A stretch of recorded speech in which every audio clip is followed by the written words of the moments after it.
বড়দিন ও নতুন বছরকে সামনে রেখে প্রতি বছরের ন্যায় এবারও বর্ণিল আলোতে রঙিন হয়ে উঠেছে লন্ডন শহর। বিশেষ করে সেন্ট্রাল লন্ডনের প্রতিটি অলিতে গলিতে আলোর ঝলকানি। ক্রিসমাসের আলোর জন্য লন্ডনের ১৭টি রাস্তা খুবই জনপ্রিয়, তবে সবচেয়ে বেশি জনপ্রিয় এই রিজেন্ট স্ট্রিট।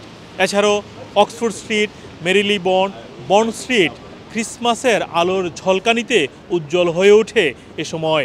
লাইটিংয়ের নকশার মধ্যে অক্সফোর্ড স্ট্রিটের স্টার এবং রিজেন্ট স্ট্রিটের অ্যাঞ্জেল সবচেয়ে বেশি জনপ্রিয়।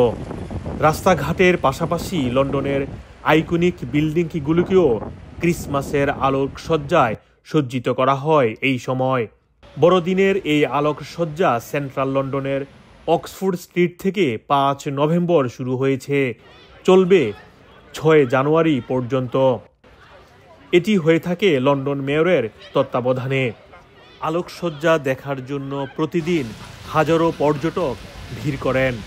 যদিও বড়দিনের এই লাইটগুলো সারা রাত ধরে জ্বলার সুযোগ ছিল, তবে পাওয়ার সেভিংসের কারণে রাতের বেলা নির্দিষ্ট একটি সময়ের পর বন্ধ করে দেয় কর্তৃপক্ষ।